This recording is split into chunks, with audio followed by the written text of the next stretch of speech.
E aí, galera, beleza? Aqui é o Eduardo Emani, do Emani Studios. Eu estou aqui com minha convidada, Paola Giometti.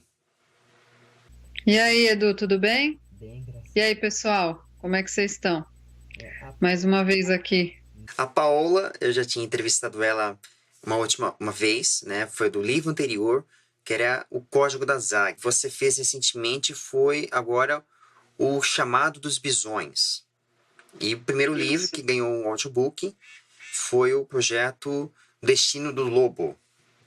Exatamente. Vamos dar uma breve discutida sobre as fábulas da Terra. Fiquem ligados, beleza? Então, roda a vinheta.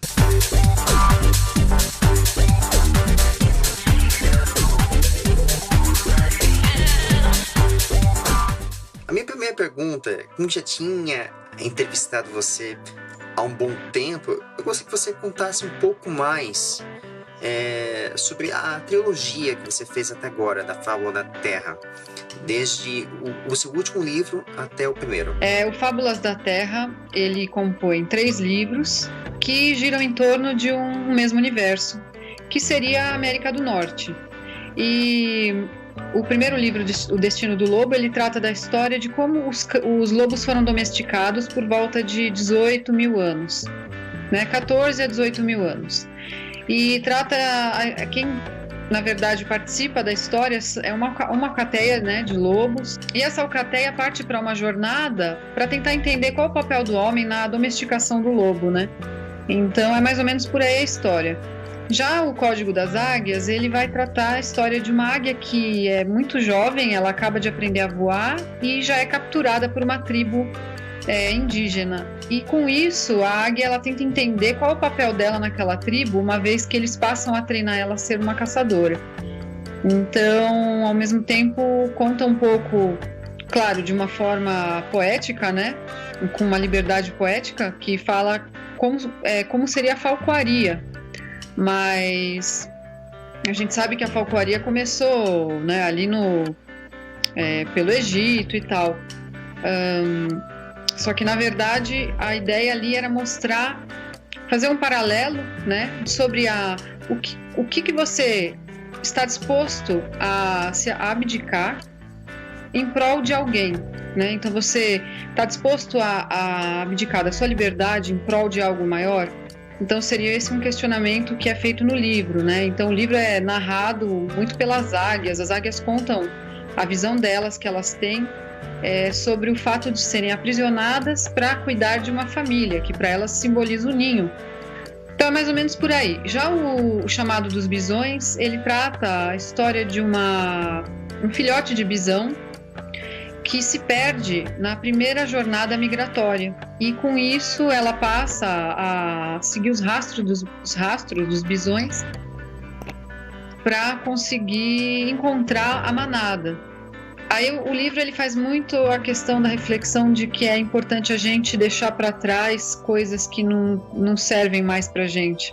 Então, por exemplo, tem até uma frase que eu uso no livro que é: quando as folhas secam, o chão se torna estéril, é porque está na hora de migrar, né? Que ele não vai mais gerar frutos, então está na hora de sair da zona de conforto e buscar algo melhor.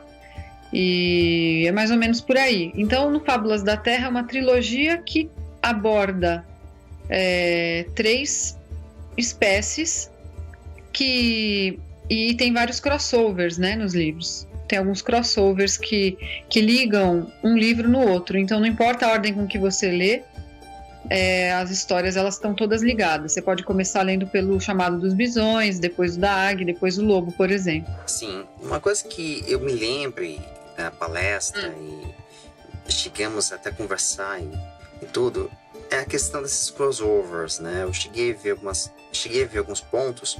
Teve um personagem que foi a chave dos 3 personagens principais, que era um urso. Você poderia contar um pouco o que este urso pardo ele causou, na verdade? Eu pude perceber a sombra, a representação da sombra, da maldade, vamos dizer assim. O que ele representa para a trama? Então, o Kodiak, que é o urso pardo que ele, na verdade, ele tá no primeiro e no segundo livro. E já no Chamado dos Bisões ele não participa, que eu me lembre. Mas o urso ele tem um papel ali importante de representar um animal que seria mais sádico, né? Ele gosta de predar criaturas mais fracas e ele tira sarro delas, né? Então ele é sádico e já até perguntaram, quando que você vai fazer uma história do urso, né? Para mostrar por que ele chegou a ser sádico desse jeito e tal. Mas enfim, por que não? Né? Seria até uma ideia a ser desenvolvida. Eu também desenvolvi um outro personagem no livro do Chamado dos Bisões, que é um coiote, que ele tá sempre atrás, né? Sempre. E tem um momento que ele tá atrás do filhote de bisão, e ele fica tentando o filhote, dizendo assim, olha, você ainda tá gorda, amanhã você vai estar mais magra, depois você vai estar mais magra ainda, então é melhor você já desistir agora do que desistir daqui a 3 dias, porque eu sei que você vai desistir da migração, que ela tá sozinha e tal. Então, ele é um personagem até que você entende que ele é um personagem triste, porque ele tá muito magro, ele tá sofrendo e tal, e tentando convencer o bisão a devorar ele, né? Mas eu acredito que todo animal, ele tem todo animal predador, ele tem essa característica, né, de dar preferência a animais mais fracos. E a gente vê leões fazendo isso, lobos mesmo, eles preferem os velhos, né, os animais mais velhos e os mais jovens, que são mais lentos e em desvantagem. Mas, na verdade, para deixar um pouco mais característico com a fábula, eu deixei esses animais um pouco com essa característica humana que a gente conhece em algumas pessoas, infelizmente, que é esse sadismo, né? Enfim. Em outras palavras, esse sadismo que você aponta é uma característica mais... aquela pessoa que é abusada, que é vamos dizer assim, um salafrário, né? Que se aproveita. Porque na natureza, eu duvido que um lobo, quando tá predando um caribu ferido, ele vai ficar tirando sarro do caribu enquanto ele tá caçando ele, né? Que isso é uma característica do ser humano em fazer, né? Então eu acabei trazendo um pouco dessa característica humana para os animais, mesmo porque é uma fábula. Então, por aí vai. Interessante. Uma coisa que eu me lembro, né, e eu vejo muito isso, quando vi o Destino Lobo em audiodrama, em audiobook no caso, eu prestei atenção no feminismo, no protagonismo feminista, né? No caso, é o feminismo, mas não aquele feminismo nojento que as pessoas erroneamente consideram, mas sim uma força da Vancina, da protagonista, né, fazer todo o esforço para poder chegar a seus objetivos. E eu gostaria que você comentasse sobre esses pontos, né, do protagonismo Tem a Kushi, tem a Mika, né, que são personagens, são fêmeas. Tem a Kiowa no Código das Águias. Então, na verdade, eu não me considero feminista, mas eu coloquei personagens femininas fortes, mesmo porque eu acredito que a mulher tem uma força muito grande, tanto no quesito espiritual quanto no quesito de crença, de acreditar que, enfim, quando a família corre algum risco, a mulher ela se joga à frente para poder, enfim, resolver os problemas, né?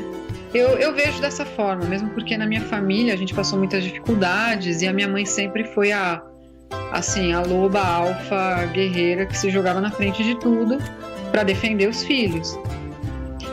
Bom, eu vejo que, por exemplo, a Kushi, que é a loba, ela escuta, ela recebe o grande uivo que vem da aurora boreal e ela escuta os ancestrais dela falando com ela. Eu acredito que uma fêmea teria um papel bacana nisso, nesse quesito da sensibilidade de ouvir os ancestrais, né? A gente não vê muitos muitos homens falando sobre espiritualidade como as mulheres. As mulheres, elas acreditam muito na espiritualidade. Já no Código das Águias, eu me inspirei um pouco na feiticeira do He-Man, que ela é uma mentora, né, praticamente, e na hora de criar a águia mentora, né, do livro, que é a Kiowa. E ela é como se fosse uma águia que sabe de tudo, e ela explica como se fosse uma professora muito paciente, tudo e tal. Mas tem um personagem masculino muito importante no chamado dos Bisões. Aliás, os 3 livros têm, porque o protagonista do segundo é um macho. Mas no chamado dos Bisões tem um personagem macho que eu gosto bastante, que é o Yurok, que ele é um bisão velho que ele se mostra solícito a ajudar a pequena filhote, porque os bisões, eles não têm essa característica, né, de cuidar dos filhotes, os machos, só as fêmeas. Então eu coloquei ali uma questão meio que para discutir também o fato do machismo, porque enquanto nenhum bisão velho queria ajudar o filhote perdido, teve um ali que sentiu a história do filhote e quis ajudar. Então ele acaba ensinando e dando força para o filhote fazer a migração dela, né, e tal. Então, mas realmente eu usei mais mulheres, eu acredito, porque o papel da força feminina na minha família é muito forte também. Então eu acredito bastante que nos livros eu acabei passando isso mesmo. A pergunta, na verdade, é sobre essa questão, né, vamos dizer assim, da sociedade que existe entre os personagens, né? Que cada personagem tem uma sociedade. E gostaria que você transcorresse basicamente sobre isso, como bióloga, né? E como você enxerga da sociedade atual. Eu coloco que não existe diferença entre gênero, né? No Destino do Lobo, você tem alfas machos, tem alfas fêmeas, né? Tem um macho alfa que é citado no livro. Ele aparece no 3º livro, inclusive. E cada um tem o seu papel, só que nenhum deles é visto de forma inferiorizada ou desmerecida, né? Desmerecedora de alguma coisa, como na nossa. Geralmente os homens antigos, né? Não, os de hoje estão melhorando, eu acredito, mas desmerecem o papel da mulher, que a mulher interrompe a mulher toda hora, pega às vezes as ideias das mulheres, a mulher é sempre errada e tal, né? Aí você já tem uma diferença de gênero, enquanto que nos animais eles se tratam por igual, cada um tem o seu papel. Os bisões machos, eles andam atrás das fêmeas, as fêmeas vão à frente, então a líder da manada é uma fêmea, isso acontece.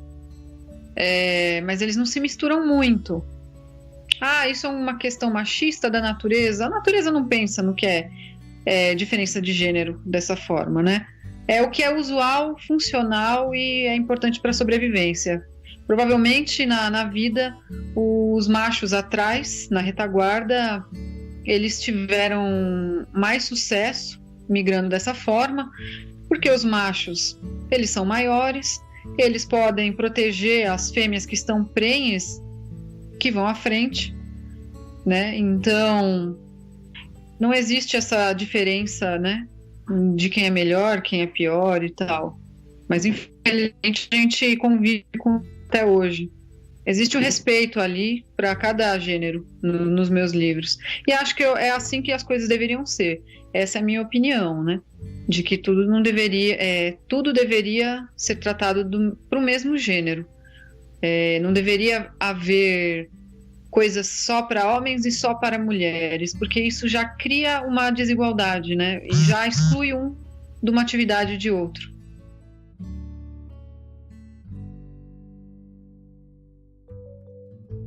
E aí, galera, beleza? Então, quem não assistiu os meus vídeos, vocês terão a oportunidade. É só se inscrever no meu canal. Aperta o botão aqui embaixo. E também não se esqueça de assinar aquela campainha que vai dar acesso a conteúdos exclusivos. Vocês vão ter informação em primeira mão. Antes me esqueça, eu vou deixar aqui no lado 2 links de vídeos que estão fantásticos. Vale a pena conferir, tá? Incrível. Beleza? Forte abraço e até lá!